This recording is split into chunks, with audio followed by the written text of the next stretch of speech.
Greetings. Hi, everybody. First off, thank you so much for letting us be here to share some of our work today. We are honored to be here.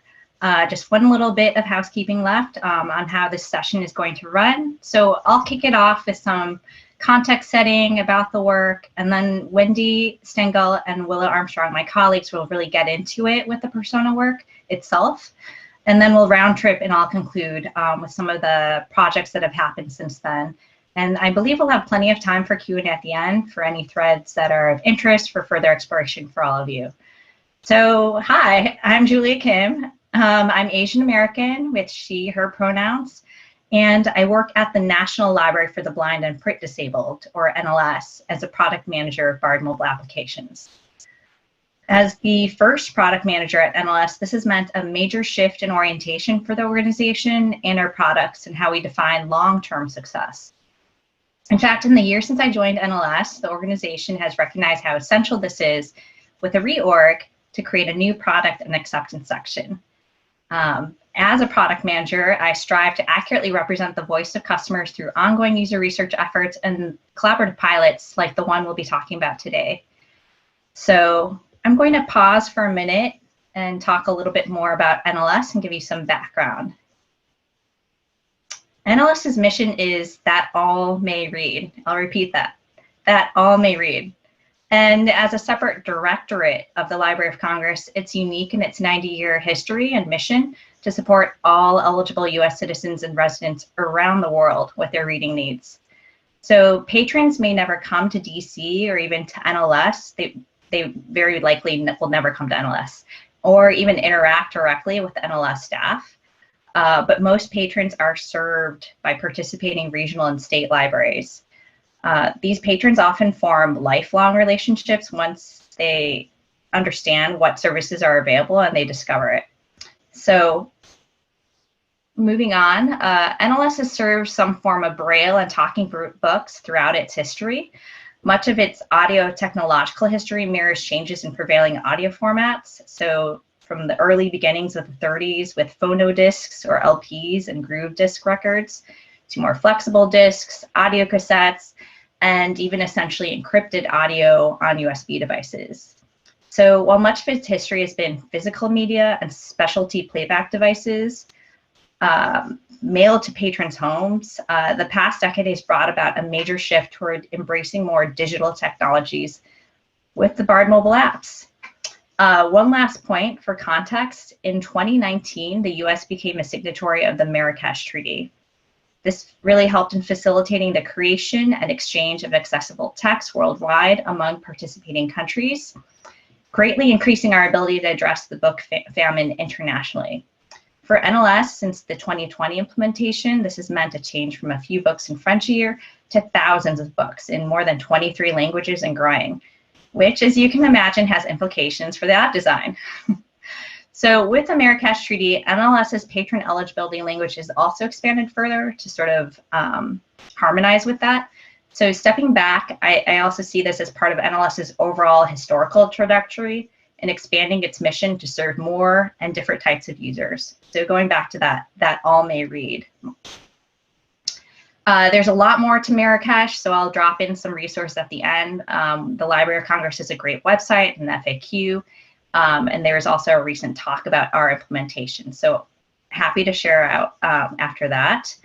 And then what is BARD to help us? BARD is the app that we directed our persona work on, and it stands for Braille and Audio Reading Download. And it's a name for actually a suite of ways that NLS can provide free access to content from the BARD website, PC software named BARD Express, to the applications. The BARD mobile apps are available on 3 different platforms, each incidentally with its own features and users. And of course, we're trying to harmonize and bring those together. In 2013, NLS first released its iOS app, and in its most recent 2.0 release, introduced a much more intuitive search and browse experience. NLS also followed with an Android release in 2015. And again, for much of its history, it's really tried to play catch up with iOS, but we expect to hit this major 2.0 release in the next month or months. Importantly, in the recent years, we actually also added support for refreshable Braille. And just as a little nugget that I found fascinating to help, one particular refreshable Braille display was the 4th most commonly used supported Android display after that release. And then last but not least is the Fire OS. NLS released a historic 1.4.5 Kindle Fire release recently in the past month. And for the first time, it's actually based in Fire OS instead of a migrated Android OS. So we natively support Fire OS accessibility and digital Braille. So with BARD Mobile, patrons gained independence from specialized hardware. Patrons who transition to the app or use the app remark on the independence it's given them to access the books they want, books, but to be more broad, magazines, musical compositions, music. So the content they want without delay and on the go, an ability to integrate reading into other aspects of their lives. So in the car, or on the bus, or on an errand, or gardening. However, not all NLS patrons necessarily feel compelled or want to make this change to the apps. So a little bit about NLS patrons and BARD Mobile patrons. As part of the ongoing patron research, NLS has been studying some of the distinctions between eligible users and BARD users. NLS and its network of libraries provide many different services. BARD and BARD Mobile is just one of them. And obviously, I would love to talk more about that, but we need to focus here on this. We do know, however, going to the bullets, approximately 18% of NLS patrons have adopted BARD. Many users, again, just simply prefer what they've always been using, a physical hardware device with buttons and mailed book cartridges. It works well for them. They do not necessarily see any need for change and learning new technologies. We also know, to the second bullet, that most BARD users are also very happy users, according to our annual surveys, app-specific surveys, and metrics collected on different dashboard platforms. Due to the ongoing research, we know that we can pretty safely generalize, with caveats, and divide up the BARD adopters and non-adopters by some unique demographic and psychographic differences. So app users are more comfortable with digital and app technologies. They have access to smartphones and tablets and often use them in their lives, which is a contrast to the average non-user who's expressed levels of discomfort or even an inability to use a mobile app. This could be because of a lack of access to supported devices, lack of training and support in their local area, lack of awareness even of the app and their eligibility, or even financial considerations. So to summarize, going back to that first bullet, while NLS and its network of cooperating libraries has seen adoption increase among its patron base for BARD, especially the last few years, 82% of NLS patrons do not use BARD, but other resources. As part of the work of product management then, it was really important to discontinue this treadmill we were on of adding additional features, functions, and really increasing the complexity of the app with each release, and take a giant step back for a time to understand and differentiate user types among both our well-known users, well-served users, but even our lesser-known, less well-represented potential users. So a few known challenges for this research. There are a variety of known challenges for users who are eligible and have access to support devices and are able and interested in making the leap to using the apps. These include text-heavy screens. So much of the layout of the app mirrors a sort of nested file directory structure. And there's even a sort of table of contents-like hierarchy for users who are navigating for content and within the content. We also have complex, or have had complex, lengthy steps to access wanted content. Users were forced to take as many as 10 to 15 distinct steps to find, access, download, and play back the content they wanted. This is well-known technical depth going into it that we have really chipped away at with these 2.0 releases. And lastly, it's easy to mistype and make, quote, mistakes.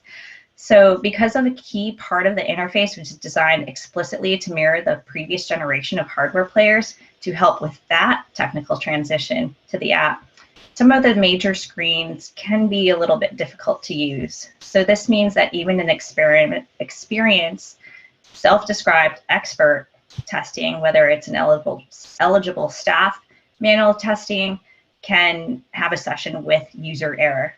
So to go back then to what I was saying earlier, NLS has a long history, a lot of devoted patrons that have been with the program for much of their lives. So we have to support the users we have now with making these transitions, but also continue to understand potential new users with our expanded mission and how we can help them. So many happy patrons, but from a product standpoint and strategic direction standpoint, also a lot of opportunities to learn and dive into qualitative research as part of this ongoing practice. So with that, I turn it over to my colleague, Wendy. Hello. So we know some about who we think uses BARD, but we needed to learn more about who uses BARD. First off, I'm Wendy Stengel. I work in UX design research and accessibility at the Library of Congress. Currently, I'm the acting director of design in the Office of the Chief Information Officer. We have a relatively small digital accessibility group that does a lot, and we're passionate about making sure that all users of the library can get the information they need and complete the tasks that they need to complete equitably. So when we say that we have a product that is available for people who are blind or print disabled, you may imagine what that is. We define it as NLS is a free Braille and talking book library for people with temporary or permanent low vision, blindness, or a physical disability that prevents them from reading or holding the printed page. Just by reading that or hearing that, you have in your imagination who that is.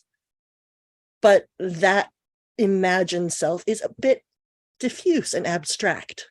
And diffuse and abstract is bad for having real user insights and empathy. Imagine we were talking about cars and I said, we're designing something for cars. And I'm thinking about a Stanley steamer, but you're thinking about a Formula One race car. There are shared needs, but also very different needs. So we needed to find out more about all of the users and how we could bring information about them to give us better user insights and more empathy. To do that, we did 3 rounds of interviews over 2.5 years. Each one of these interviews was about 60 minutes long when we used a contextual inquiry methodology for a total of 26 interviews. We recruited from a robust existing BARD user community and NLS community. Initially, in our first rounds, we did have a bias in our recruiting to longtime users of BARD, people who are very technologically savvy, and people who are actively volunteering to help make all of NLS's services, especially BARD, better. It's great to have passionate users you can draw on, but the passionate, already engaged users are not always fully representative of all of your users. We have faced challenges reaching our novice users, teenagers, users who have cognitive disabilities, and oddly enough, Braille readers, specifically people who read Braille in BARD. We've also worked with international, regional, and music librarians to make sure that we didn't just focus on, say, novels and nonfiction, but also on technical manuals, on music scores, languages outside of English, and to make sure we had a representation from across the country as well as across the world. We used many different modalities to get our research done. Most of the time we were in Zoom, and where appropriate, we asked our participants to share their screens with us. But we also had to adapt to, say, use IRC, Internet Relay Chat, when we had deaf-blind participants. It made me feel good that my time in undergraduate hadn't been wasted spending hours and hours on IRC every day. We would have a lead facilitator and 2 people observing to take notes. We didn't record the sessions. We didn't use automatic transcripts to help us with our note-taking. We relied on in-time observations. Participants would open the BARD mobile app on whatever device or devices they used in real life, share their screen, or talk us through or type us through whatever they were doing. We had to adapt our directions to the functional needs of each participant. So being able to be flexible with our methodology was very important. Speaking of that methodology, like I said, we did contextual inquiries with structured sets of questions, and we observed patrons using BARD. We asked how they searched for things. We watched what their navigation habits were.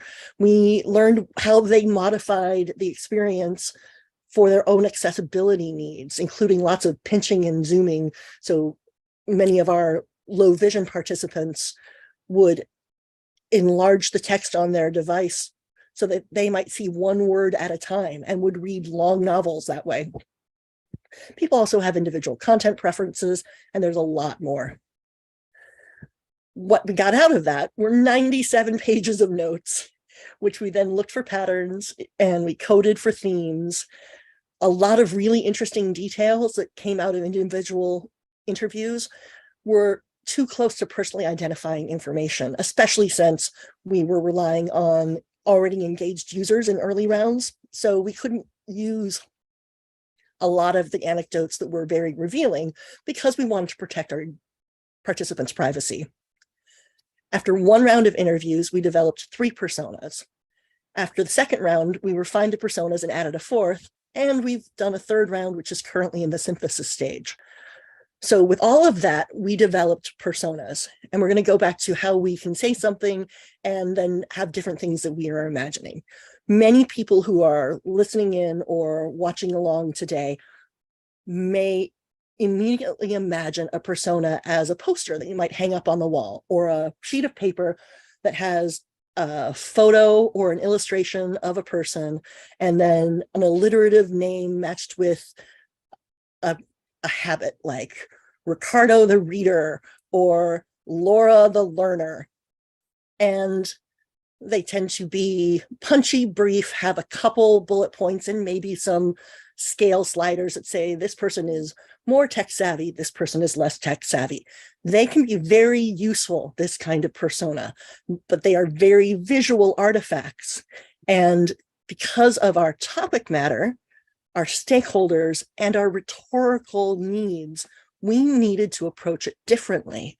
We needed to challenge the long-held and not incorrect assumptions about our engaged users and open up all of our minds to the more complex sets of intersectional disabilities and technical needs. So we went with narrative personas, and I would like to introduce you to our personas.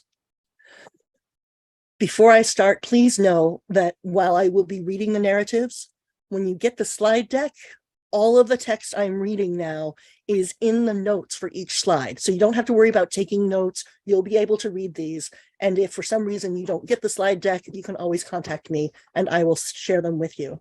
So please meet Elena. And you may meet my cat because he's about to jump in front of the screen. Elena is an Army veteran attending college on the GI Bill. She was in a car accident 2 years ago and lost much of the use of her right hand, which makes holding a book for any length of time difficult. She saw an article in the VA publication about BARD, and she noticed it mentioned other disabilities. And she felt a glimmer of hope. Maybe, she thought, this is for me too. Since then, Elena has been using BARD Mobile every day. She has it on her Android phone and listens to it as she walks her dog, eats dinner, or settles down for bed. If she's outside, she'll use headphones, but otherwise just her phone speakers. Elena wishes she could switch the screen to a dark mode, as she has migraines that are light sensitive. She also wishes that she could stream books rather than downloading them to her phone. Elena doesn't think she's ever turned on an accessibility feature on any of her devices. Why would I need to do that, she says. Elena hasn't adjusted settings in BARD Mobile and discovers features by accident. Recently, she held her finger on the rewind button longer than she normally does. She was initially frustrated that the book skipped back so much more quickly than anticipated. After some experimentation, she now uses long presses for navigation with confidence. It took me forever to discover this, she says. Elena looks to her friends for recommendations for her next book to read. She searches for a specific book, adds it to her wish list, downloads it, reads it, and then deletes it. Her phone doesn't have enough memory to keep much on it. Before BARD Mobile, Elena had given up on pleasure reading. Now, Elena says, life feels normal. Meet Phyllis. Phyllis is a paralegal who prides herself on being very tech-savvy. She's been using BARD since the beginning. Phyllis has an iPhone and an iPad, as well as several computers at her disposal. She uses BARD Mobile on the handheld devices and BARD for web on computers, all with equal finesse. Phyllis says she vastly prefers narrated books to Braille in BARD. She says that Braille in BARD is formatted for physical Braille pages, and that doesn't work for her. She doesn't want extra spaces that relate to physical page layouts. She just wants to read. She usually has her 20-character Braille display set to read 6-dot Braille, and having to readjust to 8-dot Braille annoys her. Even though Phyllis's experience with Braille in BARD has made her dismiss reading books in Braille through BARD, in the future, she thinks she would find it useful for knitting patterns. Narration just doesn't work as well for technical content, she says. For all her non-technical reading needs, she is happy with BARD Mobile's narrated options. When Phyllis is walking around with her iPhone in her pocket, listening to BARD Mobile, she's got Bluetooth earbuds in. And she'll either use the earbuds touch controls to adjust playback or use the iPhone's voice controls. If she's got her phone in her hand, Phyllis will navigate BARD with gestures. Phyllis hunts for the next best thing to read by skimming through Audible, Libby, Overdrive, Goodreads, Barnes & Noble, and several other sites before seeing if any of the books she is interested in are available on BARD. She wishes there were a way to keep track of the books she'd like to read in BARD and to be notified if they are ever added. As is, Phyllis has to keep a record herself, which she does in a spreadsheet. Phyllis does not like the search function on BARD Mobile. The search results aren't coded well for scanning with VoiceOver, and she gets bogged down in too much metadata for each entry. So she usually does her searches and wish list building on BARD for web before moving back to her iPhone. This, Phyllis points out, could be better. Phyllis easily spends hours each day with BARD. It is a part of the fabric of her life. She says that she is listening more now that she's not physically in the office due to the pandemic. It makes things less lonely. Let's meet Sam. Sam is a music teacher. They've been an NLS patron since they were a child and started using BARD as soon as it was available. NLS has been the constant in my life, no matter where I've been, they say. Sam recently sent back their talking book machine as they weren't using it anymore. All their talking book needs are met by BARD now. Sam has both Android and Apple devices, but thinks the Android interface is clunkier than the Apple, so prefers to use BARD on their iPhone. Sam uses audio on BARD and other services for their leisure reading, speeding up the narration to breeze through lighter content. When it comes to Sam's more in-depth reading, they prefer to read Braille. Braille is just more immersive. I can be more in control. The voices in the head are mine, and it's a different experience, they say. Sam has several different Braille displays. They'll use a 15 or 20 character display when reading at night, or a 40 character display during the daytime, assuming they are sitting in one spot for a long time. One of Sam's previous favorite displays was 80 characters, but when it broke, it was too expensive to replace. Adapting to different displays and different dot configurations doesn't bother Sam. I spent a lifetime figuring out ways to read, they say. Sam is comfortable using BARD's search to get the results they want. Most of the time, they limit their search results to Braille only. Sam particularly likes that they can find music scores in Braille that they can then print out on their embosser. They do wish that there was a way to see if they'd already read a particular book that comes up in search. Often, Sam ends up downloading a book they've already read because they didn't remember the title, or they didn't read the description because it required extra interaction, and so they missed the fact they'd already read it. There might be a way to do that, Sam reflected, but I'd probably have to read the user guides to find it, and I do not read user guides. Sam has dozens of apps on their phone, and they are meticulously sorted into folders to help them get their stuff done quickly. Inside BARD, however, Sam has no interest in sorting things into folders. It's just a pile of books, man, Sam says. When I get into this app, it's because I want to read. I don't want to fuss with technology. And finally, meet Herb. Herb is a retired middle school teacher who lives with his wife, also retired. Herb started losing his vision about 6 years ago, but in the last few months, it's become drastically worse. He has some good strategies for using what vision he has remaining, and they, with the help of his wife, get him through. Herb has an iPhone and carries it around with him pretty much all of the time these days. He's got it set up so he can listen to it on his headphones or on the car stereo, or his favorite, on a Bluetooth speaker where he and his wife will listen to a book together. He's also got an old Android phone near his bedside just for BARD, because he said Android's better at turning off the screen and letting him sleep. Herb spends a lot of time looking for things to read on BARD, in part because it takes him a long time to navigate through any screen with text. Herb does not use a screen reader. He knows that he could, but the few times he's tried it, he says it takes over the whole phone. I don't want it to take over. Herb makes do and makes his own accessibility by pinch zooming in on text and then using a handheld magnifying glass to read through text 3 to 5 characters at a time. He will do this through multiple pages of search results, queuing up a good wish list. Herb has noticed that the magazine issues aren't updating as quickly during the pandemic. He really likes the magazines, especially those that have a really nested table of contents, so he can drill down to just what he wants. Unlike a book, he doesn't always want to hear all of a magazine. Even when he's reading a book, he wants to skip back to the introduction, so he doesn't hear the summary. Herb has memorized where certain screen controls are and what colors they tend to be, and that usually helps him get through the app without too many wrong turns. But he wishes the iPhone and Android experiences were more similar so he'd have an easier time. Why are they so different, he asks. Aren't they the same thing? So now that you've met Elena, Phyllis, Sam, and Herb, how do you get them to walk into a meeting? Personas aren't just a static thing. They're a tool to keep different user groups and needs in mind. So when you're having a discussion with your product owners, with your developers, with anyone, and people are focusing on one feature or one approach, if you feel that one user group is being left out, you can say, what about Herb? How is Herb going to do this? And these help create a more meaningful and realistic set of user stories for your developers, and they can communicate perceived barriers to adoption and friction points that are easy to forget.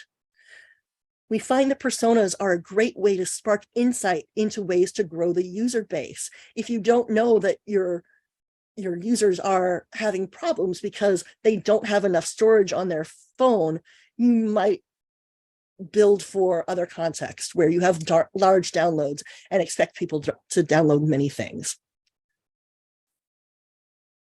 Using personas is good for your users. It gets them represented at the tables that they cannot actually sit at during all of your meetings. And it's good for your teams because they are able to more accurately understand who your real users are and have more empathy for their lived experiences. And now I'll kick it to Willa Armstrong. Hi there, I'm Willa. Hi there, I'm Willa Armstrong, a white woman with she, her pronouns who works as a digital accessibility architect. So like Wendy and Julia, I work at the Library of Congress, and most of the time that's remote.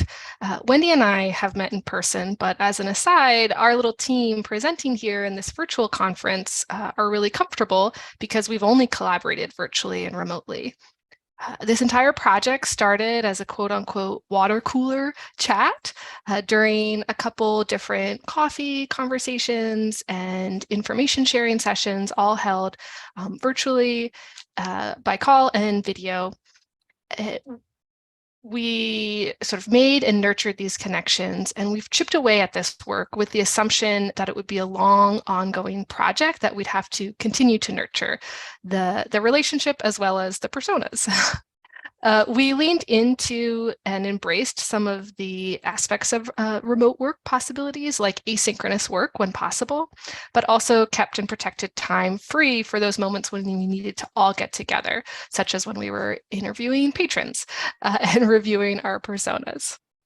So that's just a little aside of how we found ourselves where we are today.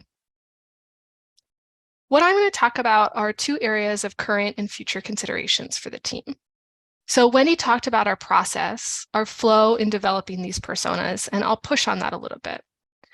From our interviews, we've got those 97 pages of notes, in a shared document that were then synthesized into personas. But this is messy work. It's work that's underpinned by serious user research methodology and a commitment to privacy protections for our patrons and participants. But it's messy in the sense that things don't always fit exactly evenly across all personas. So we're in a moment now where we've got some known facets collected from across all 3 rounds of interviews that we plan to synthesize into either a refinement or reflection on our current 4 personas, or developing out additional 5th and 6th personas. And we thought we'd give you a little peek inside the process and share those with you today in what we're calling our Proto Persona. So these won't all end up in the same persona necessarily, and some of them are already reflected in some way or another, but they're a space where we feel that we now have information to add more context, add more details, or again, build out additional personas. So what are these threads that we've picked up and plan to weave into our work? Well, they're the following. So a patron, a persona is someone who has low vision and is recently hard of hearing. So they're very used to magnifications and other techniques to meet the functional needs of low vision, but they're picking up new or modified approaches to their functional needs of being hard of hearing. A person who has used BARD in the past, stopped, and more recently returned to it, rediscovering and relearning services through BARD Mobile. So neither a first-time user nor a long-time user.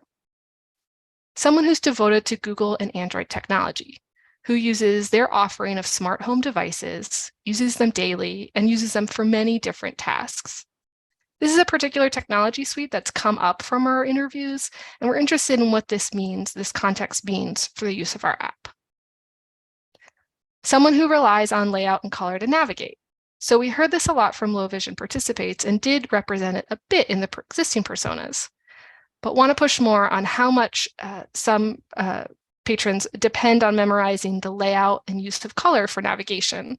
So how important that big green button is and how placement of that on a page can affect their ease of access. Someone who's currently struggling with the current playback UI. And lastly, someone who really, really wants a ton more of the features that they've experienced from competitors.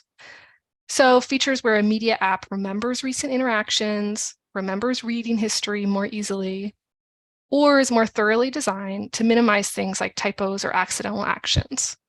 And on that latter point, that includes things like predictive typing or a generous redesign of breathing room between UI elements.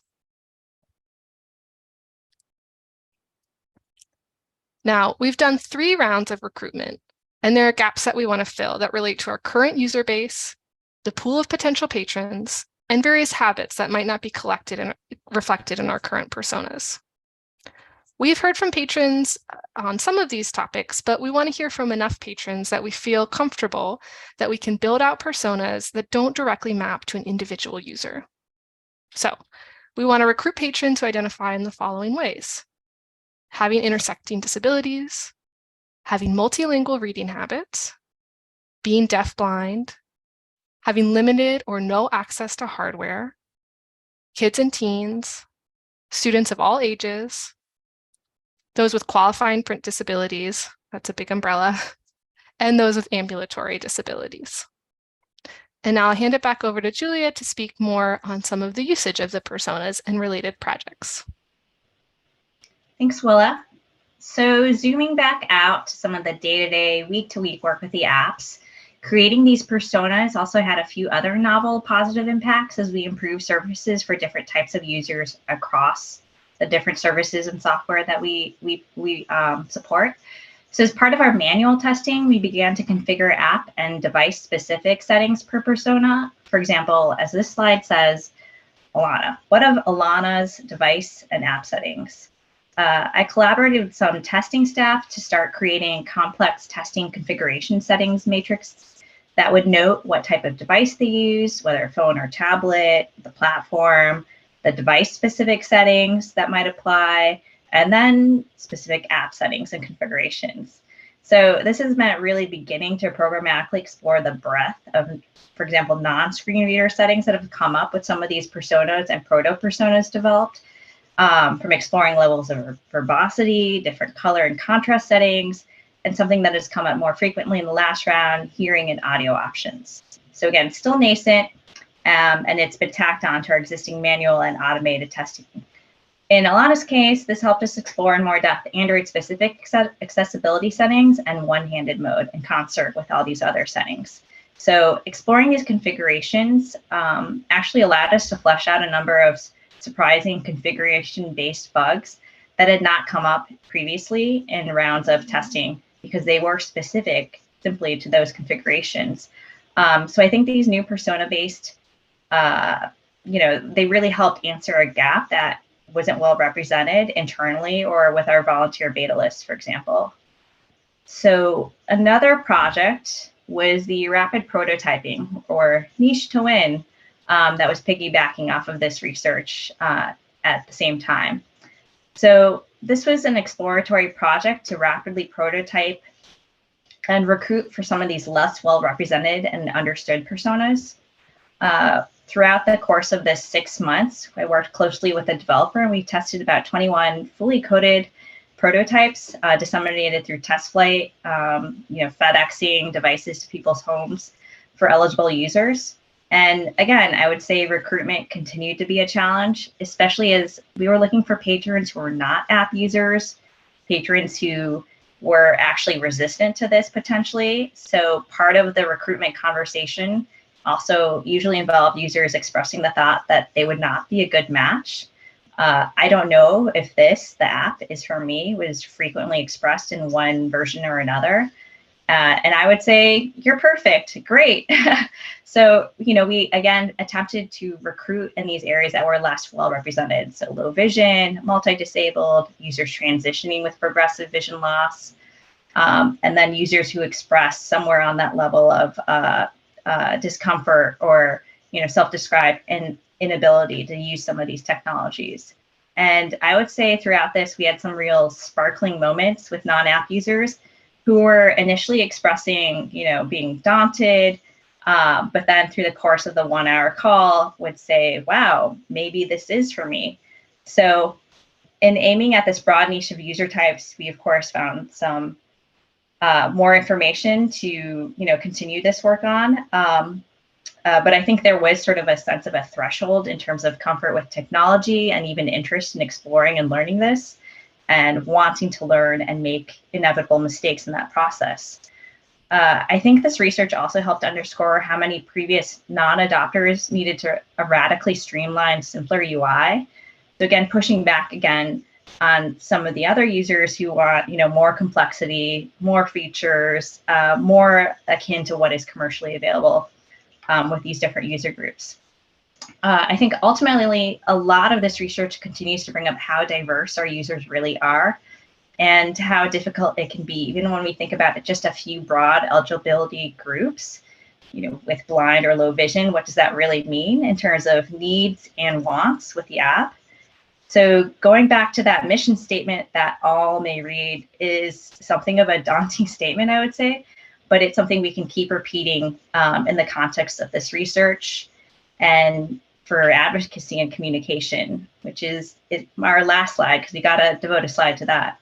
Advocacy and communication, as the slide says. We hope to continue with a virtuous cycle of user research and learning. It's obviously not complete. The app is changing, eligible patrons and adoption is changing, technology is changing. We have a few threads that we're trying to, continue to work on. But I would say this is the hard part. And I think I'm echoing what I've heard in some of the other AxCon sessions. Just because it's a core part of our mission does not mean it's just easy. We've heard from a number of major organizations about even at well-resourced places, this can be difficult. So I've touched on some of the major changes at NLS and the insights with our pilot work, but sustaining this and really interrogating that all may read is a process, and I don't think it should ever really end. That is, I would hate to say, hate it if someone was thought, they did something cool, now they know, but that's not the case. This is a continual process. It's a cycle. And the only way we can do this is through advocacy and communication. And this is all part of that. So I think I wanted to take a step and thank my wonderful colleagues, Wendy and Willa, who As we've said before, we've never met in person, so it's wonderful to be able to present on this research right now. And thank you all for listening. We have our contacts on this last slide, so we welcome questions or comments. I also wanted to take a second to shout out to my previous supervisor, Mike Martys, who's retiring.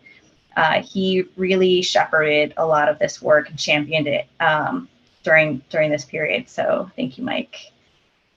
We also have links to eligibility criteria in case you know somebody who might benefit from this service. So I think that's it. Thank you.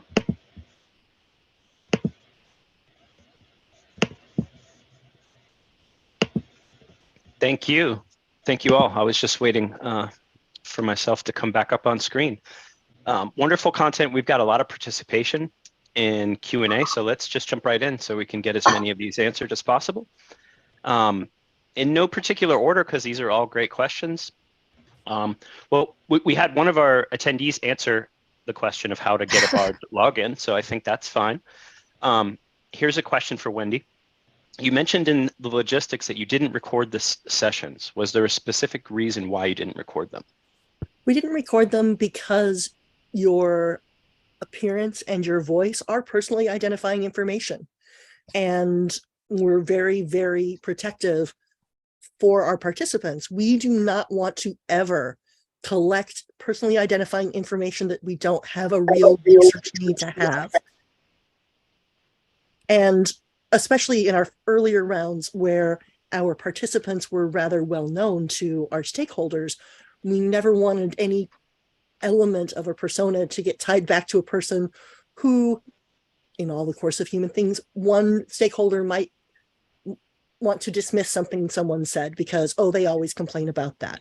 So depersonalizing it to be able to have our artifacts only be the amalgams protected our participants and also the outcome of our work. Excellent. And that's like anonymizing analytics, so that makes a lot of sense. That question was from Heather. Thank you for the answer. Here's another one from Crystal, if I'm saying that correctly. The personas are so in-depth and intriguing, exclamation. I'm curious how many different people / participants or research groups the 4 personas are based on collaboratively, it seems, or collectively. I added that last word. So the size of the user pool is what sounds like the. We have had 3 rounds, and the users we've spoken to is 26 participants, and so we can't say if each persona maps to 26 divided by 4. It's more distributed across, but that's the number of folks that we've talked to so far. Excellent. There's a couple different questions that you partially answered, I believe, but I'm going to kind of paraphrase a little bit. One from Michelle says, how did you go about recruiting the participants for your user interview pool? Julia, do you want to take that? Sure. Well, yeah, I would say this continues to be difficult. There's a lot of time and energy and relationship building among network libraries and participating organizations that we happen to, have relationships with. Say, hey, there's this pilot. Do you know somebody? Can you pass this along to staff on the ground? And then building out from those. Also, initially, I think, we mentioned in a slide, we also have librarians on staff that do reference, especially with our music collections, which are serviced separately since they're so unique. And so working with the music librarians and reference staff and the international librarians also helped getting some interesting personas. So I think we had some retired people that were, traveling on a yacht and going and, having a few international participants through that, for example. But that's the heart. I would love to hear tips. Any tips about recruiting, please share. Awesome. Here's another great one. Do you feel like some non-users are resistant to adopting BARD because of the poor inclusion of folk with disabilities and older folk in tech at large that they've internalized over their life? And if so, how would you go about undoing their misconceptions about themselves and their capabilities with technology? And that was, I'm Gonna try Letitia. I hope I got that right. Great question. So maybe I can start answering that and then feel free to jump in. NLS's actual patron base is older, but again, we have these tensions in terms of like self-described comfort or discomfort with technology. And I think just there is fear there, you know, with some of the people that we recruited who met that criteria, but having somebody on the ground, often, you know, a family member or even a neighbor or a key reference librarian who, you know, helped with that interaction, and then having me on the call, reassuring them and saying like, yeah, this is a learning process. There's nothing intuitive about this. You know, I think there's a sense like, I should know this, like, why is this hard? And just sort of reassuring them like, no, like, why would any of this be just something you should automatically know in terms of conventions, right? With whether it's iOS or Android, and having those sessions. But that's a hard process. So we have video references, et cetera, but you know, that's dealing with self-perception on some level. And anybody? Our older users tend to have much more skill and comfort with Braille than our younger users. They were taught it earlier, they've adopted it earlier. It's much more their comfort zone than our younger users. But I also want to point out that it's not just a comfort with tech.